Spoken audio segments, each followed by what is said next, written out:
والنفع والانتفاع والإفادة والاستفادة والحث على التمسك بكتاب الله وسنة رسوله والدعاء على الهدى والدلالة إلى الخير ابتغاء وجه الله ومرضاته وقربه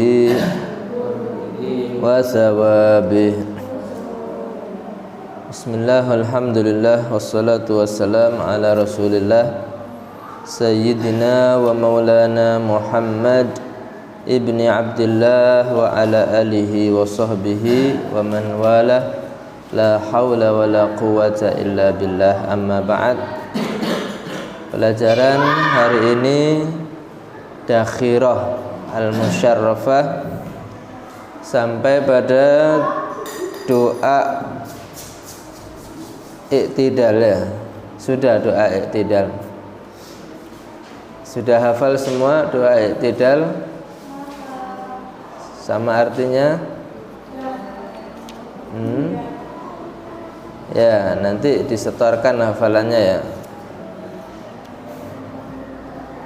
Mengapa bacaan perpindahan gerakan dalam sholat itu kan semuanya baca Allahu Akbar, mau ruku Allahu Akbar, tapi ketika i'tidal itu kok membaca Sami Allahu liman hamidah, beda sendiri. Ada yang tahu penyebabnya?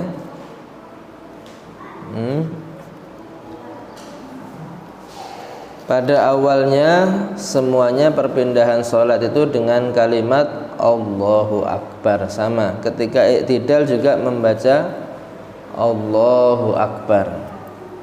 Cuman ketika satu hari, yaitu di waktu sholat subuh, nah itu ada seorang pemuda yang sangat adab, sangat sopan yang bernama Sayyidina Ali bin Abi Thalib. Beliau ini Sayyidina Ali kebiasaannya adalah sholat berjamaah ke masjid bersama Nabi Muhammad SAW. Tidak pernah lepas daripada sholat berjamaah ya. Pada satu hari sebelum sholat subuh, nah Sayyidina Ali bin Abi Thalib ini berangkat ke masjid jalan kaki. Sampai di tengah jalan, di depannya dia itu ternyata ada seorang tua yang berjalan pula. Nah adabnya pemuda kepada yang tua itu kalau berjalan adalah tidak boleh mendahului, karena mengagungkan orang tua. Ya, begitu pula Sayyidina Ali ini mau mendahului orang tua ini, segan apa tidak? Ya, dia merasa enggak bagus ini, enggak akhlak. Sehingga beliau jalan di belakang orang tua ini. Dan orang tua itu jalannya cepat apa lambat biasanya? Nah, lambat jalannya. Dan sholat subuh itu hanya singkat 2 rakaat saja. Nah, kalau jalannya lambat orang tua ini bagaimana, ketinggalan apa enggak sama imamnya nanti? Nah, Sayyidina Ali bingung, gimana ini ya? Kalau saya dahului, saya enggak sopan. Tapi kalau saya di belakang dia terus, nanti bisa ketinggalan sholat berjamaah ini. Bagaimana ini? Ya, akhirnya dia sambil berjalan sambil berdoa kepada Allah supaya tidak sampai terlambat sholat berjamaah. Ya. Setelah lama jalan, ternyata ketika di depan masjid, orang tua tersebut tidak masuk ke masjid. Terus saja ini orang tuanya jalan terus. Nah, jengkel apa enggak ini? Sudah ditunggu jalannya lambat, ternyata dia enggak masuk masjid. Memang ternyata orang tua itu orang Yahudi, bukan orang Islam. Ya. Tetapi Allah Subhanahu wa taala itu menerima doa Sayyidina Ali ini karena dia anak yang pemuda yang berakhlak, sopan dan juga ahli sholat berjamaah. Allah menyuruh malaikat Jibril datang kepada Nabi Muhammad. Ya. Ketika posisi Nabi itu sudah dalam keadaan rukuk, sudah baca surat Al-Fatihah, di dalam masjid itu sudah mulai sholat berjamaahnya, sudah takbiratul ihram, sudah baca surat Al-Fatihah, sudah baca surat-surat pendek di Al-Quran. Rukuk Nabi ini, Allahu Akbar. Sayyidina Ali masih belum masuk masjid. Maka Allah menyuruh malaikat Jibril turun. Nah, turun untuk apa? Menahan punggung Nabi Muhammad supaya tidak berdiri untuk iktidal. Karena kalau sudah berdiri iktidal mendapatkan rakaat apa tidak?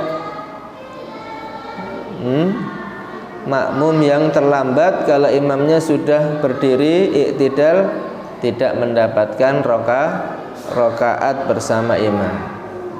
Ditahan sama malaikat Jibril. Dan Allah menyuruh malaikat yang menerbitkan matahari ini suruh tahan dulu. Jangan diterbitkan dulu mataharinya, tahan. Ya, karena kalau sudah matahari muncul semua, waktu subuhnya juga akan habis, ya seperti kemarin itu. Nah, ditahan sama Allah melalui malaikat-malaikatnya sampai Sayyidina Ali ini bisa masuk ke masjid dan beliau takbiratul ihram, kemudian bisa rukuk bersama Nabi. Dan Nabi melihat itu kemudian mengucapkan apa? Ketika berdiri iktidal mengucapkan Sami Allahu liman hamidah. Allah mendengar kepada orang-orang yang memuji kepada Allah. Orang-orang yang ahli ibadah itu didengar oleh Allah doanya, sehingga Allah menahan terbitnya matahari dan malaikat Jibril menahan punggungnya Nabi Muhammad.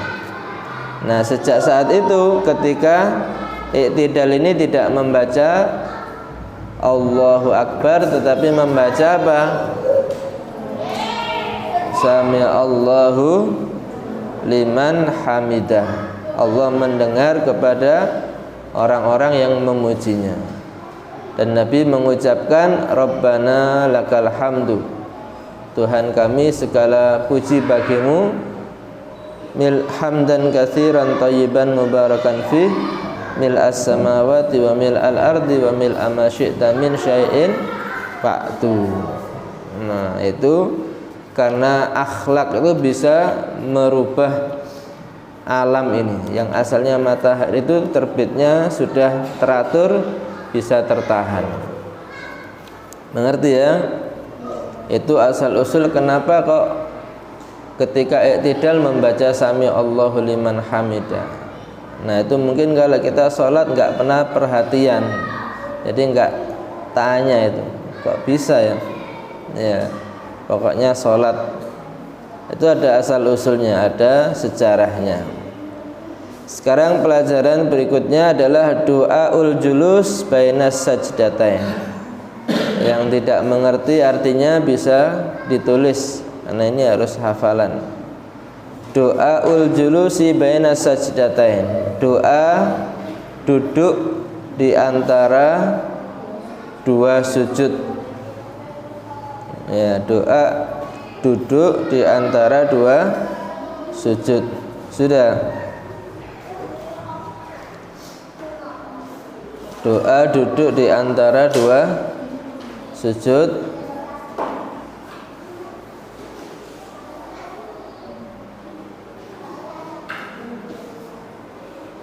Rabbi firli warhamni wajburni warfa'ni warzuqni wahdini wa'afini wa'fu anni. Artinya, Tuhanku, ampuni aku. Tuhanku, ampuni aku.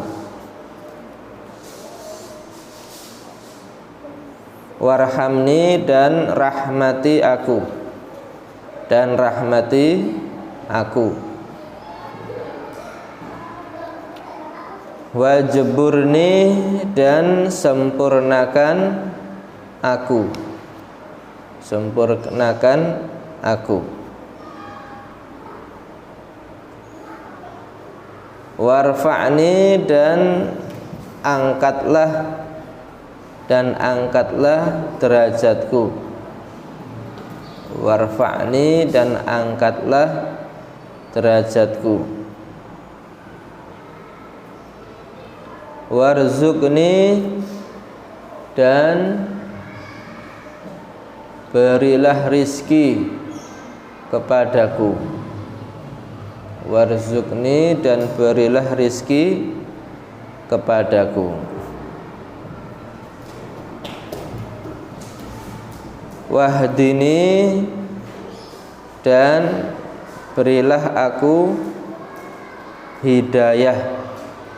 Hidayah itu apa hidayah? Hidayah itu petunjuk. Ya, berilah aku hidayah. Wa'afini, dan sehatkan aku. Wa'afini, dan sehatkan aku. Afiyah, sehatkan aku. Wa'fu anni, dan maafkan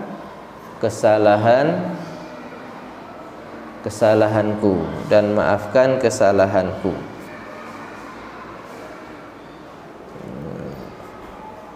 Duduk di antara dua sujud itu hanya pemisah. Di dalam rukun-rukun sholat itu, setelah sujud yang pertama itu dipisah dengan duduk di antara dua sujud. Yang wajib hanya duduknya saja. Sebenarnya kalau tidak baca doa tidak ada masalah, tidak batal sholatnya. Cuman untuk mengisi kekosongan itu dan untuk mendapatkan pahala serta membuat khusyuk sholatnya, Nabi mengajarkan doa di antara dua sujud. Di penjelasan kitabnya itu, di catatan kakinya ada dasar hukumnya. Ani bin Abbasin radhiyallahu anhu maqal, diriwayatkan dari Sayyidina Abdullah bin Abbas radhiyallahu an, beliau berkata, kana Rasulullah sallallahu alaihi wasallam, adalah Rasulullah sallallahu alaihi wasallam, idza rafa'a ra'sahu minas sajdati, jika beliau mengangkat kepala dari sujud, artinya ketika duduk di antara dua sujud, qala, beliau membaca ini, Rabbighfirli warhamni wajburni warfa'ni warzuqni wahdini.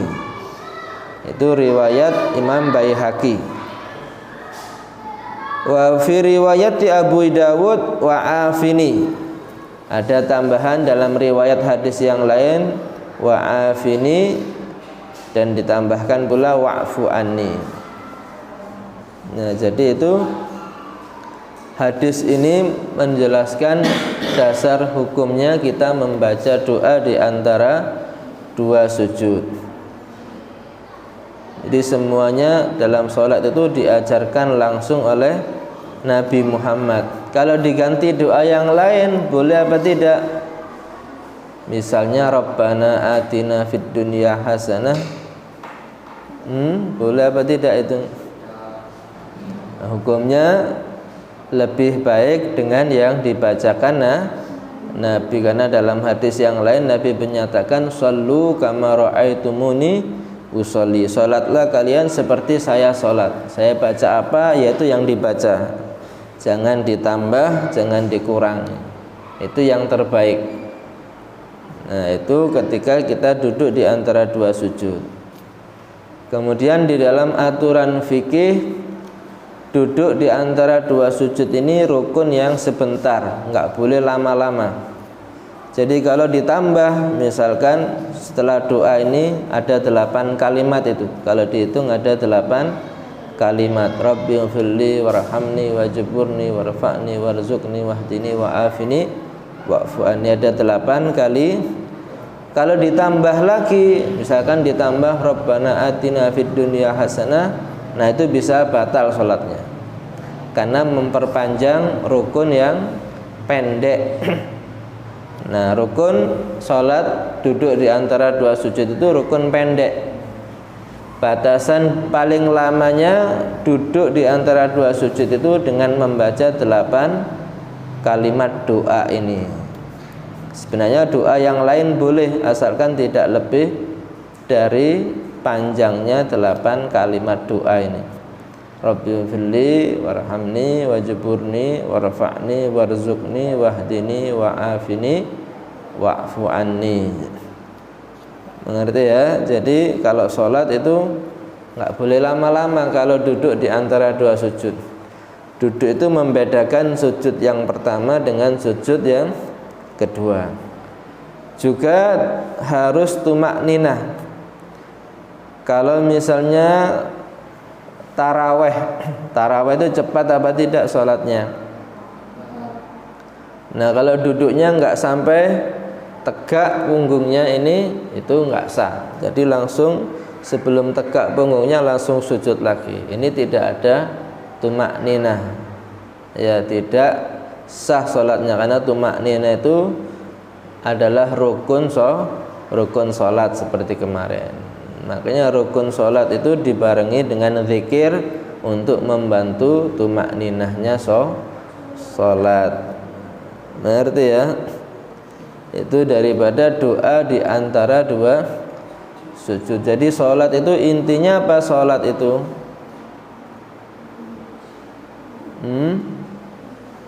Sholat itu intinya doa kepada Allah dan zikir.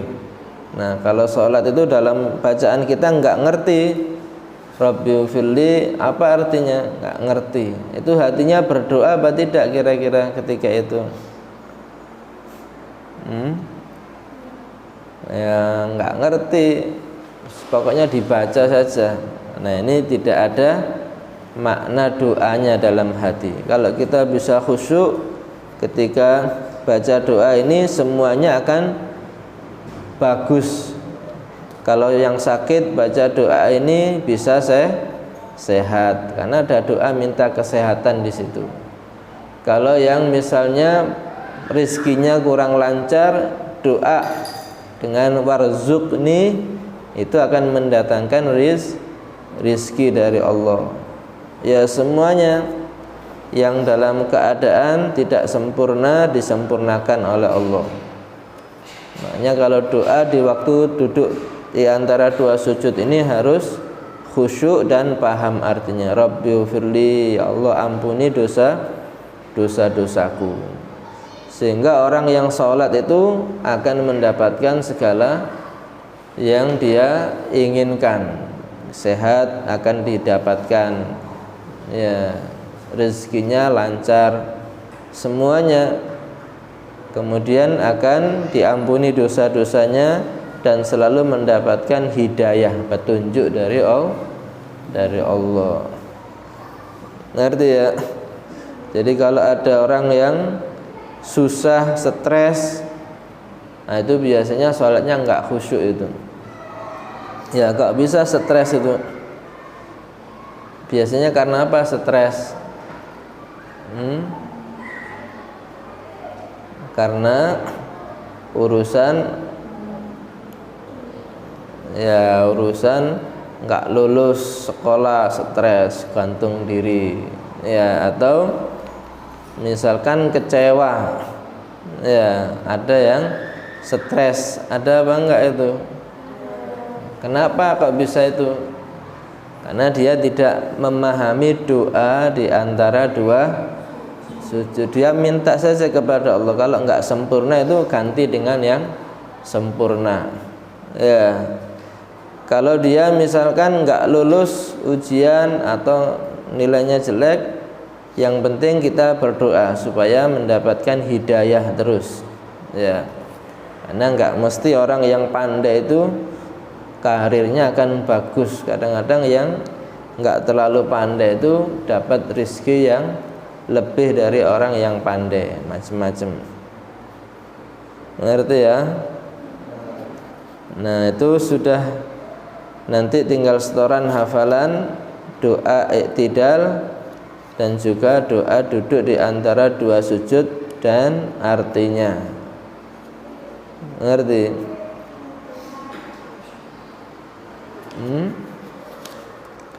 Dilanjutkan apa cukup ini?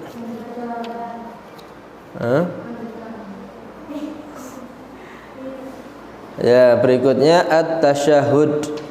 At-tasyahud termasuk rukun salat itu membaca kalimat tasyahud.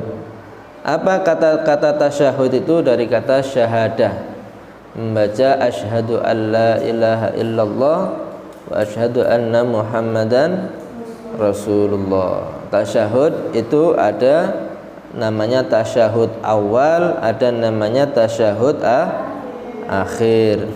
Kalau tasyahud awal itu hanya sampai sholawat saja, Allahumma sholli ala Muhammad. Kalau tasyahud akhir, sama tasyahud itu biasanya disempurnakan dengan sholawat Ibrahimiyah nantinya, baru salam. Kalau tasyahud awal tidak diikuti dengan salam. Kalau tasyahud akhir itu berarti langsung diikuti dengan salam. Ngerti bedanya? Kalau ditanya tasyahud awal itu apa, tasyahud akhir apa bedanya? Kalau tasyahud akhir itu langsung ditutup dengan salam. Ngerti? Kalau tasyahud awal tidak ditutup salam. Tasyahud itu termasuk rukun dalam ucapan. Rukun ucapan itu seperti Al-Fatihah, itu syaratnya kemarin harus tartil, ya, huruf-hurufnya tidak boleh salah. Yang shad tidak boleh diganti sin misalkan.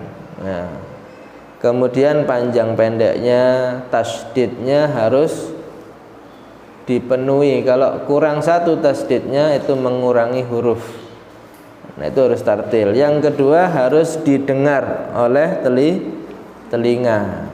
Kalau baca tasyahud tapi dalam hati langsung salam, sahabat tidak ini. Nah, itu tidak membaca. Namanya membaca itu pasti ada suaranya. Minimal dia dengar dengan telinganya sendiri. Ya. Kalau tiba-tiba langsung jari telunjuknya begini, padahal mulutnya diam saja, langsung salam. Ini membaca apa tidak ini? Ini namanya bengong. Ya, enggak ada rukun baca, enggak sah sholatnya karena tidak membaca tasyahud. Nah, bacaan tasyahud itu juga ada dalilnya dari Nabi Muhammad SAW. At-tahiyyatul mubarakatus salawatut tayyibatu lillah. Assalamu alayka ayyuhan nabiyyu wa rahmatullahi wa barakatuh. Assalamu alayna wa ala ibadillahis salihin. Ashhadu an la ilaha illallah wa ashhadu anna Muhammadar Rasulullah. Nah, itu namanya tasyahud sampai di situ, sampai kalimat syahadat asyhadu an la ilaha illallah wa ashhadu anna Muhammadan Rasulullah. Sekarang ditulis artinya. Arti bacaan tasyahud.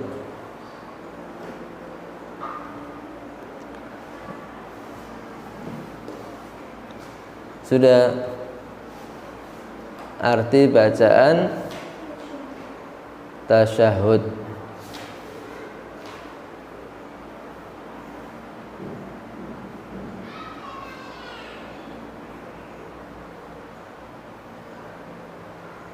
At-tahiyyatul mubarakatus salawatut tayyibatu lillah, artinya segala penghormatan, keberkahan,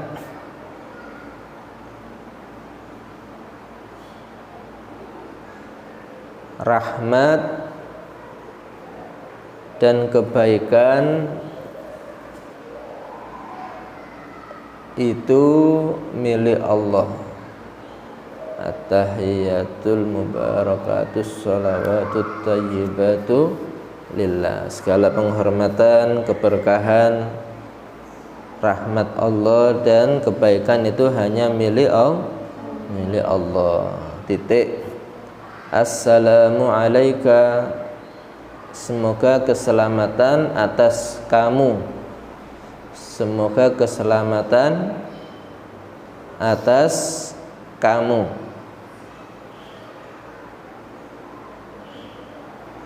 Ayyuhan nabiyyu, wahai nabi, wa rahmatullahi wa barakatuh, dan rahmat Allah serta berkah Allah, dan rahmat Allah serta berkah Allah. Nabi yang dimaksud adalah Nabi Muhammad sallallahu alaihi wasallam. Ya. Dan berkah Allah. Sudah. Titik. Assalamu alaina, semoga keselamatan atas kita. Semoga keselamatan juga atas kita.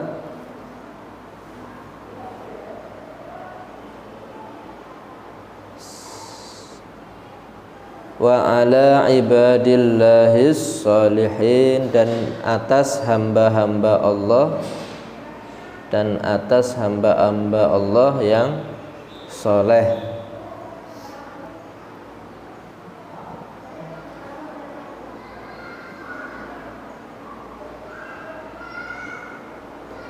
Titik. Langsung syahadat asyhadu an la ilaha illallah, aku bersaksi tiada Tuhan selain Allah, wa asyhadu anna Muhammadan Rasulullah, dan aku bersaksi Nabi Muhammad utusan Allah. Nah, itu bacaan tasyahud. Ada 21 tasydid di situ. Nanti dilihat tahiyyat itu ada 21 tasydidnya.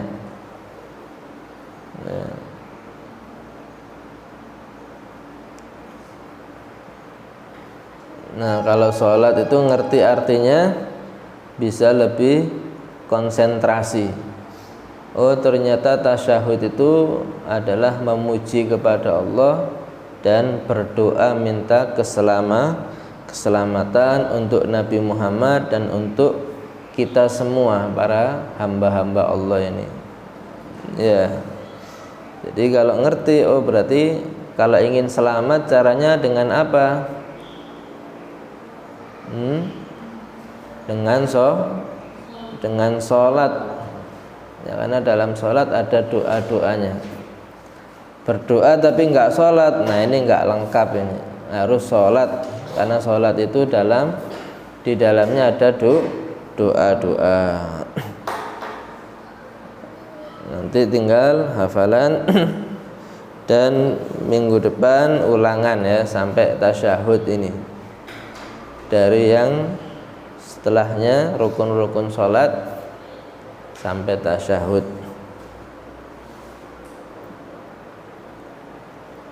Ada pertanyaan?